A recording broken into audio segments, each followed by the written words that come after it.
처음 면접 본 곳에 덜컥 가버리게 되면 후회할 수도 있어요. 이 영상이 퍼지면 회사들이 나 엄청 싫어하겠다.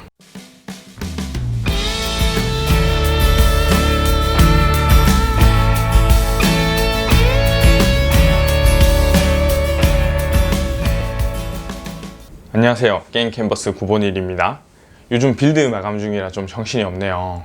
이번에는 게임 기획자뿐만 아니라 모든 직군한테 다 해당되는 얘기를 할 건데요. 저는 면접을 소개팅이라고 생각해요. 핵심은 서로를 잘 알기 위한 자리라고 생각을 하고요. 나와 궁합이 잘 맞는지를 파악하는 자리라고 했죠.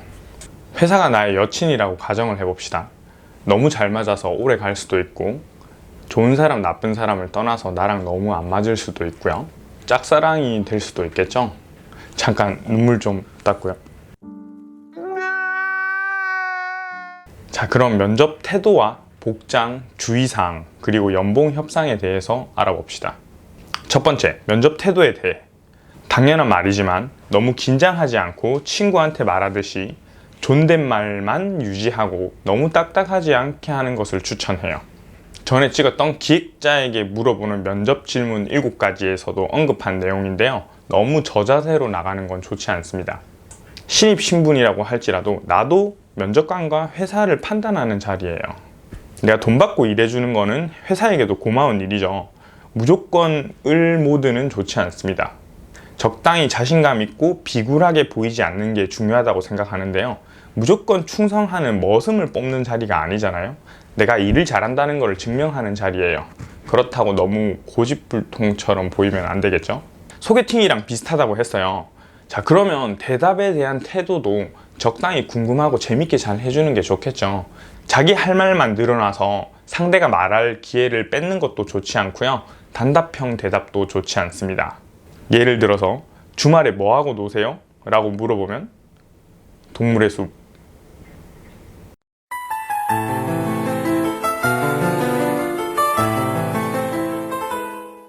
이러면 안 되겠죠. 저는 주말에 게임도 하고 적당히 운동도 해요. 특히 산책하는 거 좋아하는데 그쪽은 어떤 걸 좋아하세요? 이런 느낌 아시겠죠?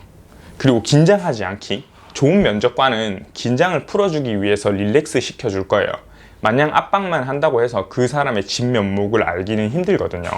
그 사람의 원래 퍼포먼스를 보기 위한 환경을 조성해줘야 서로가 좋아요. 압박만 하고 공격적인 면접관은 전 개인적으로 하수라고 생각합니다. 우리 학생 중에서 청심환을 너무 많이 먹고 가서 머리가 멍해진 상태로 면접을 보신 분도 있어요. 너무 안타까운데 면접도 많이 보면 볼수록 늘어요. 모쏠이 소개팅 가면 적응 못하는 것처럼 면접 경험이 너무 없어도 망할 수 있습니다. 망하는 걸 방지하려고 모의 면접이 있는 거죠. 모의 면접 하고 싶다고요? 그럼 저희 학원으로 오세요. 상담은 해드릴게. 두 번째, 면접 복장. 깔끔한 스타일이 무난하죠. 남친 룩이나 여친 룩. 남자는 이런 느낌이고 여자는 이런 느낌이에요. 청바지에 셔츠도 괜찮습니다. 반바지나 슬리퍼 차림은 좀 그렇겠죠. 게임회사는 자유로운 분위기가 많아서 출근할 때 반바지와 슬리퍼를 입기도 하는데요. 정장은 마이너스까지는 아닌데 합격되면 1년치 놀림감이에요. 제가 정장을 좋아하긴 하지만 면접 때 이렇게 입고 가진 않습니다. 정장을 입으면 면접관도 부담스러워 할 수도 있어요. 제가 업계에 있으면서 정장에 플러스 점수를 준다는 분은 딱 한 분 봤어요. 다른 업계에 비해서 옷은 중요하지 않습니다. 그냥 단정하게 입고 가시면 됩니다. 자, 이제 주의사항에 대해서 알아볼까요? 주의사항 첫 번째, 뻥치지 말기. 학력 위조나 경력 위조가 있겠죠. 원천징수와 졸업증명서 다 떼거든요. 뻥치지 맙시다. 졸업작품을 타 게임을 복사 붙여넣기 해서 런칭 경험이라고 하는 것도 많아요. 그런 것도 좋지 않습니다. 검증해보면 전부 다 뽀록 납니다. 주의사항 두 번째, 여유를 가지기. 긴장하지 않기. 질문 예상해보기에 대한 연장선이라고 생각하는데요. 어떤 질문이 나올지 대충 파악해보면 여유가 넘칠 수밖에 없어요. 절박함을 너무 보이면 좋지 않습니다. 내가 카드를 많이 가지고 있으면 유리하거든요. 다른 곳 합격 많이 해놨으면 마음이 든든하잖아요. 떨어져도 갈 곳이 있으니까. 이건 영업할 때도 마찬가지인데요. 제발 내 물건을 사주세요 라고 구걸하는 것보다 안 사도 됩니다. 어차피 살 사람 많으니까요. 우리 제품은 좋아요. 이런 느낌이 더 잘 먹힙니다. 연기가 아니라 실제 이런 상황을 만드는 게 최고라는 거죠. 면접관이 면접 본 곳 있어요?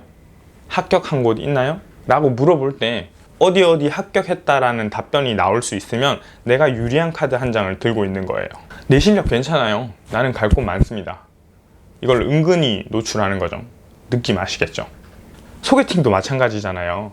첫눈에 당신 너무 예쁩니다. 너 아니면 안 될 것 같다. 이러면 상대방이 헐, 저 새끼 뭐야? 라고 생각할 거예요. 주의사항 세 번째, 출근 날짜 잡기. 여기까지 왔으면 거의 다 온 거죠. 면접관이 출근 날짜를 물어볼 때 소개팅으로 치자면 이번 주말에 뭐 하세요? 라고 애프터 신청하는 거랑 똑같죠. 여기서 각자 사정에 맞는 대답이 있어요. 너무 오래 쉬었고 빨리 취업을 해야 되고 면접이 언제 잡힐지 모르는 그런 사람들은 여기서 사활을 걸어야 되겠죠. 근데 여러 곳 면접 보고 회사를 저울질 할 수 있는 사람은 2주 넘게 여유를 두는 게 좋아요. 다른 곳 면접 본다고 다 말하지 말고요. 이때 답변은 회사 근처에 이사갈 집을 알아본다거나 가족들끼리 시간을 보낸다고 하면 됩니다. 면접 본 회사의 의리는 챙길 필요 없습니다. 시대가 어느 때인데 회사가 미래를 보장해주지 않잖아요. 우리도 우리가 살 길은 알아서 찾아야 됩니다. 처음 면접 본 곳에 덜컥 가버리게 되면 후회할 수도 있어요. 이 영상이 퍼지면 회사들이 나 엄청 싫어하겠다. 주의사항 네 번째, 연봉 협상. 연봉 협상은 이것만 따로 영상을 찍을 건데요. 간단하게 사회초년생의 협상만 짚고 넘어가 봅시다. 큰 회사고 비교적 연봉을 많이 주는 곳이라면 회사 내규로 받아도 괜찮아요. 2020년 기준으로 초봉이 센 곳은 3,500에서 3,800 정도 주는 회사가 있습니다. 물론 그만한 실력과 대가를 치러야 되겠지만 문제는 중소기업과 스타트업인데요. 협상다운 협상은 처음 들어갈 때밖에 없다고 생각하시면 돼요. 회사를 다니면서 드라마틱하게 500씩 1000만 원씩 이렇게 올리기는 정말 힘들고요. 내년에 얼마 올려주겠다라는 얘기는 계약서를 쓰지 않는 이상 믿으면 안 됩니다. 약속은 약속일 뿐이죠. 계약이 아닙니다. 처음 연봉은 다음 연봉과 큰 연관이 있습니다. 2,500 받는 사람이 다음 회사 갔다고 3,000을 바로 주지 않아요. 2,800 정도를 주겠죠. 그래서 처음 연봉이 중요합니다. 거기다가 소득세가 적은 구간이라서 2,300 차이에 실급여가 큰 체감이 나는데요. 8,000 받다가 8,500 받으면 실급여 차이가 크진 않는데요. 3,000 받다가 3,500 받으면 실급여 차이가 큽니다. 그래서 첫 연봉이 중요한 이유죠. 요지는 잘 받아야 된다는 거예요. 본인이 다른 사람에 비해서 경쟁력이 있다면 2,300 더 받으려고 고집을 살짝 부려도 그것 때문에 탈락되지는 않습니다. 면접관이 돈을 주는 것도 아니고 진짜 사람이 필요한 곳에서는 돈을 좀 더 주더라도 유능한 인재를 뽑고 싶지 깎아서 머슴 같은 사람을 부르고 싶진 않을 거예요. 면접관이 라떼 찾으면서 그땐 그렇게 안 받았는데 라고 생각하는 소인배라면 어쩔 수 없습니다. 그런 사수랑 팀장이랑 일하면 더 고통일걸요? 돈이든 실력이든 자신을 낮추지 마세요. 우린 프로잖아요? 근데 오해하지 마세요. 이런 배짱은 철저한 비교에 의해서 딜할 수밖에 없습니다. 내가 남들보다 잘한다는 것을 증명하지 못하면 누군가는 적당히 포기하고 들어가야 될 수도 있겠죠. 이상입니다. 다음 콘텐츠에서 뵙겠습니다.